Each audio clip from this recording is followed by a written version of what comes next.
This is the Scorecard, where you score the latest sports news and in-depth views. I'm Anton Roxas. On the Scorecard tonight, Ayala hits a new high.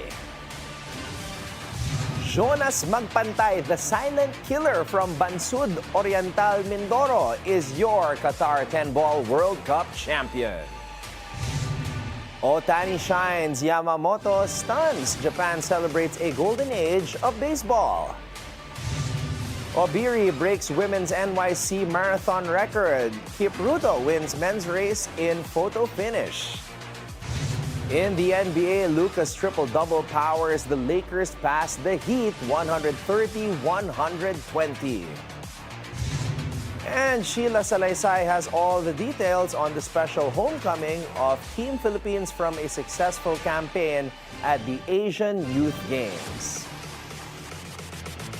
All the headlines and more on the Scorecard tonight, the 3rd of November. Now, here's our roundup. Filipina tennis star Ayala continues her rise on the world stage, breaking into the top 50 of the WTA rankings for the first time in her career. Ayala moves up to world number 50, one spot higher than last week after reaching the round of 16 at the Hong Kong Open, where she eventually fell to tournament champion Victoria Mboko of Canada. Speaking after the tournament, Ayala called her 2025 season amazing, saying she originally aimed just to crack the top 100 this year, and instead, she blew past it by a mile. Next up for the 20-year-old, the Southeast Asian Games in Thailand this December, where she's expected to lead Team Philippines once again. Ayala, now a top 50 player in the world and still climbing. Jonas, the silent killer Magpantay, completed a stunning run in Doha, taking down Poland's Simon Corral 39 in the finals at the Ezdan Palace Hotel, bringing home the massive $100,000 top prize. Magpantay controlled the match from the start, building leads of 6-2 and 11-6. Corral tried to climb back, winning 3 straight racks to cut it to 11-9, but in rack 19, Corral broke dry. Magpantay cleared the table to get to the hill and then sealed the deal after a safety exchange in rack 22 when Corral missed on a jump shot, opening the door for the Filipino to finish the match. And what a run it was to get there. Magpantay had to fight his way out of stage 1, including a 9-0 shutout of Abdulatif Al-Fawal of Qatar and a 9-6 win over Japan's Naoyuki Oi, just to reach the main draw. From there, he took down some of the biggest names in the sport and then capped it with his masterclass in the finals. Jonas Magpantay, from qualifier to World Cup champion, the silent killer has arrived. What a dramatic and explosive weekend indeed. The Dodgers are world champions again, back-to-back titles, and Japan is calling this a golden age for their baseball heroes. Shohei Ohtani and Yoshinobu Yamamoto at the very center of it. Japan woke up to pride, to joy, and the moment they will be talking about for years. Ohtani did it all, 2 hits at the plate, started Game 7 on short rest, and held the Dodgers together when the series was slipping away. Bars from Tokyo to Iwate to Osaka were packed, fans cheering, some crying, many saying they have never been more proud to be Japanese. But the night belonged to Yamamoto. The 27-year-old came out of the bullpen less than 24 hours after throwing 96 pitches in Game 6. That never happens. That defies baseball logic, and yet he shut Toronto down. Scoreless, dominant, fearless, and he was named World Series MVP. The Dodgers, now with Ohtani, Yamamoto, and Roki Sasaki, may be the most followed team in Japan. Even Prime Minister Sanae Takeichi sent her congratulations, saying these athletes give dreams and hope to the Japanese people. And yes, social media had its fun too. A viral meme asking Pope Leo to pray for a Dodger win. Japanese and global fans joke, the prayers worked. As for the game, the Dodgers were down to their final outs until Miguel Rojas tied it with a homer in the 9th. Then, in the 11th, Will Smith sent one to the seats. The final double play sealed it, and Los Angeles becomes the first team to repeat since the 2000 Yankees. Ohtani and Yamamoto holding their flags, Mookie Betts hoisting his fourth ring, and Clayton Kershaw standing on the field, soaking it all in. The Dodgers are champions again, and Japan is living a baseball golden age. Meanwhile, Hellen Obiri of Kenya set a new women's course record to win the New York City Marathon, while her compatriot Benson Kipruto claimed the men's race in an incredibly close photo finish against Alexander Mutiso. Obiri, who also won the race in 2023, finished in 2 hours, 19 minutes, and 51 seconds. She ran alongside 2022 champion Sharon Lokedi until the final mile, when she pulled ahead to win comfortably, breaking Margaret Ocayo's 2003 record of 2:22:31 by 16 seconds. Sunny morning with temperatures in the 50s Fahrenheit. The men's race was a nail-biter. Kipruto and Mutiso broke away from the pack at mile 24. Kipruto seemed to have the win secured, but Mutiso surged in the final 50 meters, ultimately finishing just a fraction of a second behind. Kipruto, making his NYC Marathon debut, crossed the line in 2:08.40, edging Mutiso by 0.03 of a second. Kipruto is also a past winner of the Boston, Chicago, and Tokyo marathons. Albert Courier, who won it in 2021, finished third, giving Kenya a sweep of the top 3 spots in both the men's and women's races. Joel Raicho was the top American, finishing 6th. Eliud Kipchoge. On the women's side, Obiri, Lokedi, and Chepkiri separated themselves at mile 20 in the Bronx. Americans Fiona Okefi and Annie Frisbee. Okefi finished 4th with a new American course record of 2:22.49. 4 of the top 9 finishers were Americans. Chelsea Clinton also completed the race in just under 3:45, greeted at the finish line by her parents, former President Bill Clinton and former Secretary of State Hillary Clinton. The 26.2-mile course took runners through all 5 boroughs of New York, starting in Staten Island and finishing in Central Park. This marked the 49th year the marathon covered all 5 boroughs. The first race had only 55 finishers, while last year a record 55. 642 runners completed the course, making it the largest marathon in history, until the London Marathon surpassed it earlier this year. In the wheelchair races, Marcel Hogg, known as the Silver Bullet, claimed his 7th NYC Marathon title, finishing 3:52 ahead of second-place David Weir. Susanna Scaroni also defended her title, winning for the 3rd time in 4 years, crossing 5:43 ahead of 5-time champ Tatiana McFadden. Now, moving on to the NBA, Luka Doncic delivers his first triple-double of the season, leading the Lakers to a 130-120 win over the Miami Heat at Crypto.com Arena.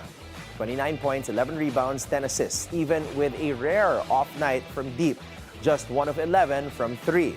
Austin Reeves steps up with 26 and 11 dimes, including a clutch triple late that pushed the lead to double digits. Jake LaRavia continues his strong form off the bench, 25 points, 7 boards, and a roof-racing one-hander in the 4th. Jackson Hayes fills in for DeAndre Ayton, perfect from the field early, and threw down a monster dunk that got the building shaking. Miami made a push late. Jaime Jaquez Jr. with a putback slam to make it a 2-point game. But the Lakers responded. Reeves with the mid-range fall-away, then the lob to LaRavia to seal it. LA moves to 5-2 on the season. And now, here's your daily dose of sports lingo. What happens when an archer releases the string the wrong way and the arrow flies off course? In archery, that mistake is called pluck. Pluck happens when the fingers pull sideways on the bowstring during release instead of letting it slip straight through. It looks small, but it has a big impact. The string snaps out of line, the bow shifts, and the arrow wobbles through the air. The result? Missed target, lost points, and a shot that just does not feel clean. Archers train hours just to eliminate pluck. practicing a smooth, relaxed, straight release. Because in archery, sometimes the difference between hitting gold and missing the board is in the fingertips. It's time for our off-court buzzer. Charles Leclerc announced his engagement to Alexandra St. Lou, with their dog Leo playing a key role in the proposal. Leo wore a collar that read, "Dad wants to marry you," and that was the moment Alexandra said yes. The post showed the ring, the couple, and a romantic setup with red roses, candles, and a private celebration. The caption read, "Mr. and Mrs. Leclerc." F1 names including Lewis Hamilton, Carlos Sainz, and Oscar Piastri sent their congratulations. Charles and Alexandra were first spotted together at Paris Fashion Week in early 2023. Charles confirmed the relationship later that year. And since then, they have become one of the most watched couples in the sports world. Leclerc has been with Ferrari since 2019 with 5 Grand Prix wins and over 30 podium finishes, while Alexandra builds her audience as a style and beauty influencer. Their engagement marks a new chapter for the couple, and Leo stands as Wingman of the Year. And that's our roundup for tonight, the 3rd of November.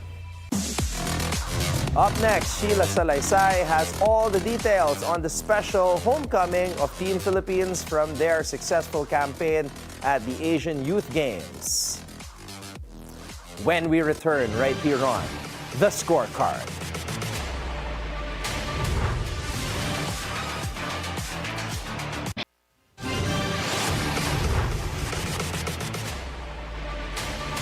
Welcome back to The Scorecard. The future looks bright for Philippine sports as Team Philippines capped a successful campaign at the Asian Youth Games in Bahrain.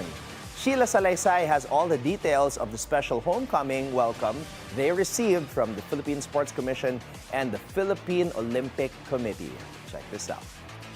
It's like there's no tomorrow. Team Philippines concluded its 2025 Asian Youth Games campaign in Bahrain with a historic performance, collecting a total of 24 medals, 7 gold, 7 silver, and 10 bronze, to finish 12 overall in the final medal standings.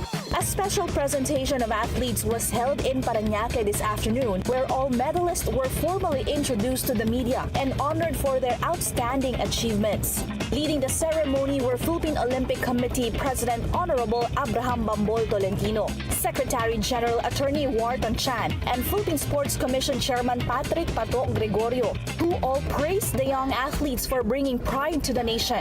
Gaganda yung programa natin ng grassroots. Diba? Gaganda. Hindi lang, best of the best talaga yung kukunin yan. Whether it's palaro or batang Pinoy, papunta ng AYG. The Philippine delegation composed of 232 members, including 141 athletes competing in 18 sports, proudly presented the country on the international stage, showcasing the strength of the nation's youth sports program. Leading the gold medal haul were Cam Iram Carpio of Pencak Silat girls 51 to 55 kilogram, Charlie Ratcliffe MMA girls 45 kilogram modern, and Pai Durden Wangkai athletics boys 200 meters. The Philippines also shined in Muay Thai with Lyre Annie Nina and Zeth Gabriel Bueno winning gold in the wide crew events, while Jan Briggs Ramiscal and Tyron Jamborillo dominated the mixed team Muay Thai category. In Jiu-Jitsu, Isabella Jocelyn Butler completed a gold collection by winning the girls minus 63 kilogram division. With all the support of POC and PSC, parang nabamotivate po talaga kami na mag-push pa to more, improve more, and get better more para mas supportahan po kami. I'm honored to represent the Philippines on such a big country in there in Bahrain. It inspires me more, and especially for her, I'm with her. I feel like we have a great bond together. Most important lesson was siguro thinking more straight on what I was doing, and especially our bonding together. We should have gone in the double gold eh. Nag-boost po sa self-confidence tsaka self-esteem ko po na kaya ko naman po pala sa Asian level. Asian level na nga, hindi na po ESEA game level. So, inis po na more improvements to come, kaya mas sisipagin ko pa po yung mga trainings ko. The team also bagged 7 silvers and 10 bronze medals from various disciplines, including track, water sports, and combat events. As recognition for their achievements, all medalists will receive cash incentives from the Philippine Sports Commission and Philippine Olympic Committee, a token of gratitude for their hard work and dedication to national pride. This year's performance marks the Philippines' best finish in Asian Youth Games history, tripling its previous record of 2 gold medals from 2013 and surpassing its 2009 tally of 1 silver and 1 bronze. Overall, China topped the medal count with 63 gold, 49 silver, and 35 bronze, followed by Uzbekistan and Kazakhstan. These young athletes represent the future of Philippine sports, strong, determined, and ready to conquer the world, as they now prepare for the 2026 Youth Olympic Games in Dakar, proving that Filipino talent continues to shine brighter on the Asian stage. Reporting for the Scorecard, Sheila Salaysay, Bilyonaryo News Channel. Up next, Texas Pride takes center stage. Who makes the statement? We're about to find out. So lock in and keep your eyes on the prize.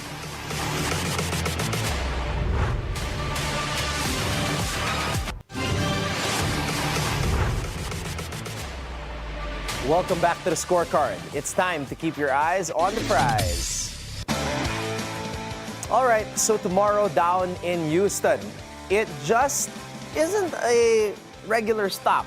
It's Dallas versus Houston, 2 franchises who can't stand losing to each other and both trying to figure out who they really are 5 games into the season. Dallas is at 2 wins and 4 losses, sitting near the bottom of the West, still searching for rhythm. Houston, at winners of 3 straight, looking like the team everyone quietly feared would make the jump this year. And here's the kicker. The Rockets are doing this without Fred VanVleet, who's out for the season with a torn ACL. But somehow, they look faster, freer, and more dangerous. Kevin Durant just dropped 26, oh, that's a nice jersey, 26 points in 3 quarters against Boston.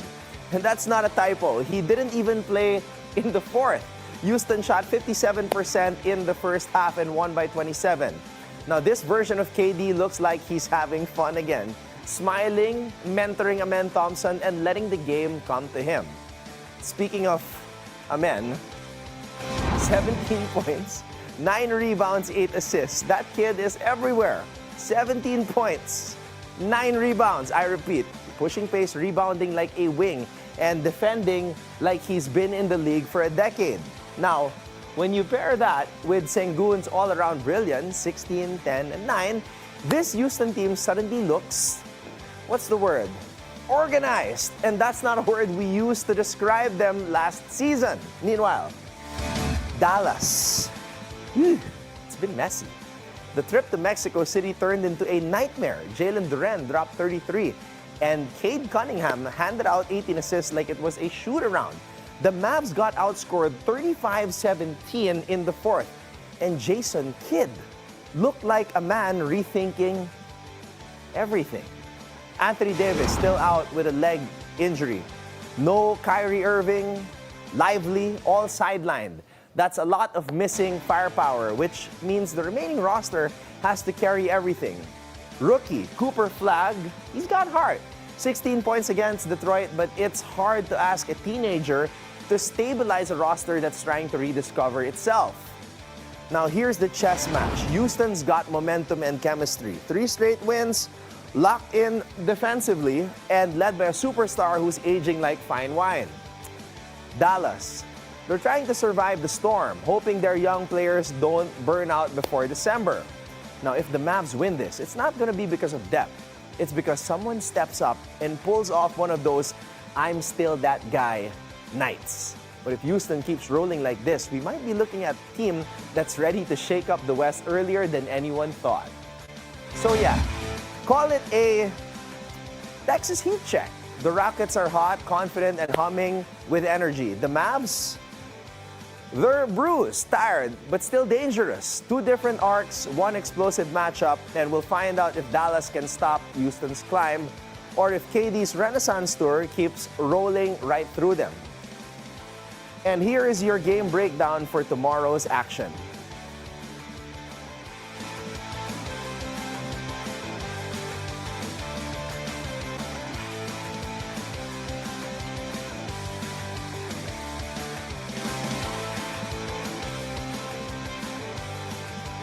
And that's your NBA regular season showdown preview. 2 directions, 1 state. The fire's real, the rivalry's back, so you know the drill. Tune in, lock in, and as always, keep your eyes on the prize. Before we go, think on this.